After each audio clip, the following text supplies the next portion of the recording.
राधे राधे मित्रों। तो मित्रों, आप लोग राधा कृष्ण के आज के एपिसोड में देखेंगे कि मित्रों, वीडियो शुरू करने से पहले अगर आप हमारे चैनल पे नए हैं और अगर अभी तक आप लोगों ने हमारे चैनल को सब्सक्राइब नहीं किया है तो चैनल को कर लीजिएगा सब्सक्राइब और बेल आइकन को प्रेस कर दीजिएगा, जिससे कि हमारी नई वीडियो का नोटिफिकेशन आपको मिल जाए। तो मित्रों, आप लोग देखेंगे कि राधा कृष्ण जी से कहती हैं, कृष्ण ये क्या कर रहे हो, सारी सजावट बिगाड़ दी। ऋषि गणों के लिए मैं फल लेकर जा रही थी, उनके खाने का समय हो गया है। और तभी कृष्ण जी कहते हैं, सजावट की क्या आवश्यकता है, खाने तो फल ही है ना। और फिर राधा कहती है, सजावट से मन प्रसन्न होता है और व्यक्ति यदि प्रसन्न हो ना तो वो अधिक भोजन करता है। और कहती हैं, तुम कैसे समझोगे, तुम तो मटकी तोड़कर खाने के आदी हो। और फिर तभी राधा जा रही होती है और कृष्ण जी उनको रोकते हैं और कहते हैं, तुम्हें एक बात पता है, मटकी फोड़ के माखन खाने में जो आनंद है राधे, वो सज्जा के भोजन में कभी नहीं मिलेगा। और फिर तभी राधा कहती हैं, अच्छा तुम जीते मैं हारी, अब मुझे जाने दो कृष्ण। और कहती हैं, वहाँ सभी ऋषिगण फलों की प्रतीक्षा कर रहे होंगे। और फिर कृष्ण जी कहते हैं, तो कुछ क्षण और प्रतीक्षा कर लेंगे। राधा कहती हैं, मुझे जाने दो कृष्ण, वहाँ सभी ऋषिगण भूखे होंगे ना। और फिर कृष्ण जी कहते हैं, ये महान तपस्वी हैं, ये अनेक वर्षों तक भूखे रह सकते हैं, अर्थात कुछ क्षण और भूखे रह ही सकते हैं ना राधे। और फिर राधा कहती हैं, तुम बस तर्क वितर्क ही करो कृष्ण। और फिर आगे राधा कहती हैं, अच्छा ये बताओ मैं यहाँ रुकूं क्यों। और फिर कृष्ण जी कहते हैं, क्योंकि मैं चाहता हूँ कि तुम मेरे साथ कुछ क्षण और व्यतीत करो यहाँ। और फिर राधा कहती हैं, अच्छा धैर्य रखो, मैं ये फल देकर फिर आती हूँ। और फिर कृष्ण जी कहते हैं, नहीं राधा। और राधा कहती है, हाँ। और फिर मित्रों, आप लोग आगे देखेंगे कि शाम स्त्री के भेष में फलों को लेकर आते हैं और सभी ऋषिगणों को देते हैं और वो फल दूषित होते हैं। और तभी ऋषिगण कहते हैं, ये फल तो दूषित हैं, इसमें कीड़े हैं।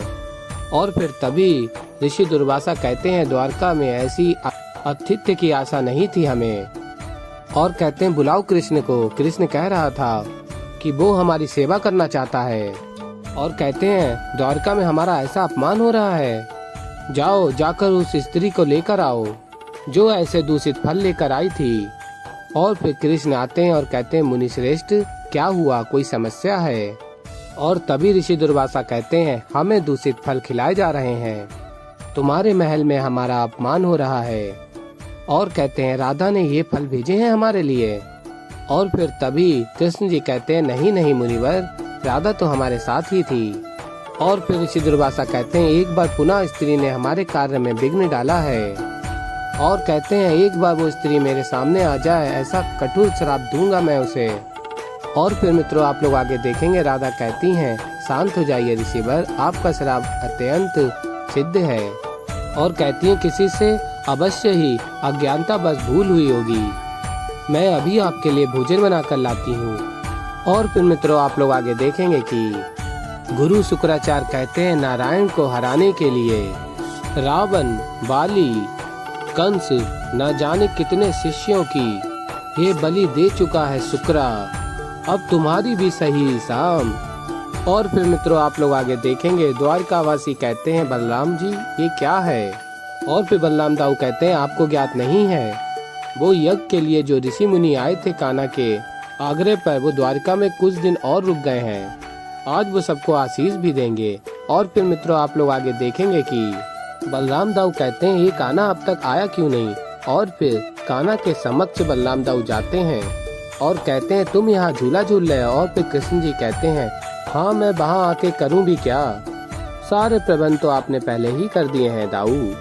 और फिर दाऊ कहते हैं, हाँ कान्हा, किंतु वहाँ होना तुम्हारा आवश्यक है, भला राजा के बिना प्रजा का कोई भी कार्य संपन्न हुआ है क्या आज तक। और फिर कृष्ण जी कहते हैं, हो सकता है, अब भला कृष्ण का हमेशा वहाँ होना संभव तो नहीं है। और फिर आगे आप लोग देखेंगे, कृष्ण जी कहते हैं, मैं एक बहुत महत्वपूर्ण कार्य करके वहाँ आ जाता हूँ। और फिर दाऊ कहते हैं, कान्हा, ऋषि दुर्वासा से अत्यंत महत्वपूर्ण इस समय और क्या हो सकता है भला। और कहते हैं, सत्य कहूँ तो ऋषि दुर्वासा के क्रोध से मुझे अत्यंत भय लगता है, ना जाने क्रोध में आके क्या कर दे वो। और फिर कृष्ण जी कहते हैं ऋषि दुर्वासा को इस बार क्रोधित होने दीजिए। और फिर दाऊ कहते हैं ये तुम कह क्या रहे हो कान्हा। और फिर कृष्ण जी बताते हैं सदैव ऐसा लगता है ना कि ऋषि दुर्वासा बात बात पर क्रोधित हो जाते हैं, किंतु ऐसा है नहीं दाऊ। बिना किसी कारण के ऋषि दुर्वासा क्रोधित नहीं होते। यदि कोई ऐसा बड़ा कारण होगा तो वो अवश्य ही क्रोधित होंगे, उसमें कोई कुछ नहीं कर पाएगा।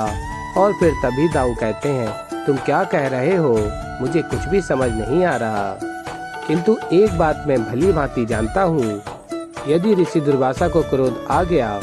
और फिर तभी कृष्ण जी कहते हैं आपको बस इतनी सी बात जाननी है कि आगे जो कुछ भी होगा वो नियति होगी। और फिर आगे कृष्ण जी कहते हैं नियति को बदला नहीं जा सकता दाऊ, इसलिए निर्भय होके आज तक जिस प्रकार आपने द्वारका के लिए कार्य किए उसी प्रकार आगे करते जाइए, निश्चिंत हो जाइए। और फिर कहते हैं आप चलिए, जब उचित समय आएगा तब मैं स्वयं उस सभा में उपस्थित हो जाऊंगा। और फिर तभी दाऊ कहते हैं किंतु तुम करने क्या वाले हो, इतना तो बता दो। और फिर कृष्ण जी कहते हैं कुछ कार्य इतने अद्भुत होते हैं दाऊ, शब्दों में उनका वर्णन संभव नहीं है। और फिर कहते हैं मैं आपको नहीं बता पाऊंगा। और फिर कृष्ण जी वहां से चले जाते हैं। और फिर तभी दाऊ कहते हैं न जाने ऐसा क्या करने वाला है कान्हा। और फिर मित्रों आप लोग आगे देखेंगे कि राधा श्रृंगार कर रही होती हैं और कृष्ण जी कहते हैं आज कुछ विशेष श्रृंगार करो राधे।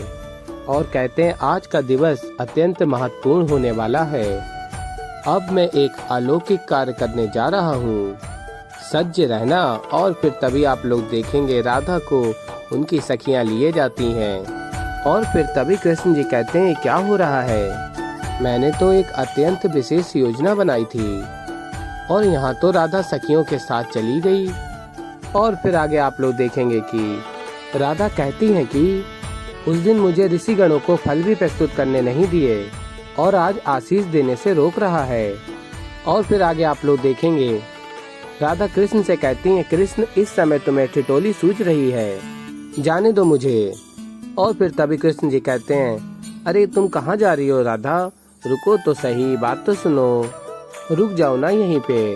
और फिर तभी राधा कहती हैं क्यों ना जाऊं, वहाँ सखियों के साथ निकली थी मैं, अभी नहीं मिलूंगी तो क्या कहेंगे वो, चलो जाने दो मुझे। और तभी कृष्ण जी उनको रोकते हैं और कहते हैं मैं बताऊं वो क्या सोचेंगे, कुछ भी नहीं। और कहते हैं वो अनुमान लगा लेंगे कि तुम मेरे साथ हो और उन्हें कोई भी समस्या नहीं होगी। और फिर राधा कहती हैं कृष्ण वहाँ सभी ऋषिगण सभा में आ गए हैं और तुम्हें यही समय मिला था प्रेम के लिए। और कहती हैं चलो हटो, जाने दो मुझे, तुम यहीं रुको, मैं जा रही हूँ। और फिर तभी राधा जा रही होती है और कृष्ण जी कहते हैं वैसे मैं तुम्हारे लिए कुछ अद्भुत करने वाला था, किंतु तुम्हें तो सभा में जाना है, जाओ जाओ। और तभी राधा रुक जाती हैं। और फिर कृष्ण जी कहते हैं चली गई। और फिर राधा कहती है नहीं, और कहती है मैं बिना योजना जाने कहीं नहीं जाऊंगी, बताओ क्या योजना बनाई थी। और कहती है पहले स्वयं बताते हो फिर बदल भी जाते हो।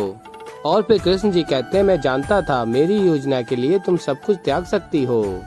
और फिर राधा कहती हैं क्योंकि यही मेरे प्रेम का बंधन है ना। और फिर मित्रों आप लोग आगे देखेंगे कि बलराम दाऊ कहते हैं हे ऋषिगण, हमसे ऐसी क्या त्रुटि हुई है कि आप सभी द्वारका की सभा में नहीं पधार रहे हैं। और कहते हैं हमारे समस्त अपराधों को क्षमा करें, कृपा करके द्वारका की सभा में सभी को अपना आशीष प्रदान करें। और तभी ऋषि दुर्वासा कहते हैं बलराम हमें अपमान का भय है इसलिए हम नहीं आए। और तभी बलराम दाऊ कहते हैं इतना बड़ा दुस्साहस भला कौन कर सकता है। और फिर ऋषि दुर्वासा बताते हैं वो अज्ञात कन्या जिसने पहले ऋषियों को वन में भ्रमित किया और उसके पश्चात हम ऋषियों को दूषित फल देने का दुस्साहस किया। और फिर तभी बलराम दाऊ कहते हैं मैं आपको आश्वासन देता हूँ ऋषि श्रेष्ठ, वो कन्या जो कोई भी हो उसे दंडित अवश्य किया जाएगा। तब तक आप सभी की सुरक्षा का उत्तरदायित्व मैं स्वयं लेता हूँ। और फिर तभी ऋषिगण कहते हैं मेरे विचार से जब बलराम ने हमारी सुरक्षा का स्वयं दायित्व लिया है तो हमें सभा में चलना चाहिए। और फिर मित्रों आप लोग आगे देखेंगे कि साम लक्ष्मणा से कहते हैं, अब मेरे मस्तक में स्त्रियों की भांति सज्जा करो। और तभी लक्ष्मणा कहती है, नहीं आर्य साम, क्यों कर रहे हैं ऐसा। और तभी साम कहता है, आज मेरे श्रृंगार में कोई भी कमी नहीं रहनी चाहिए, बिल्कुल वधू की भांति सज्जा करो मेरी। और फिर तभी लक्ष्मणा कहती हैं, आर्य साम, ये लक्षण किसी युवराज के लिए उचित नहीं है। और फिर साम कहता है, क्या तुम्हें ज्ञात नहीं है कि मैं ये सब अपने लक्ष्य को प्राप्त करने के लिए कर रहा हूँ। और कहता है, वैसे भी आज अंतिम बार मुझे स्त्रियों की भांति मेरे मस्तक की सज्जा करनी होगी, उसके पश्चात मेरे मस्तक पे होगा द्वारिका का राज तिलक। तो मित्रों, ऐसे ही आगे और भी बहुत कुछ देखने को मिलेगा आप लोगों को। तो अभी के लिए इस वीडियो में इतना ही। तो मित्रों, अगर वीडियो पसंद आई हो तो वीडियो को कर दीजिएगा लाइक, चैनल पे नए हैं तो चैनल को कर लीजिएगा सब्सक्राइब। मैं मिलता हूँ आप लोगों को जल्द ही एक नई वीडियो के साथ। तो तब तक के लिए मित्रों, राधे राधे।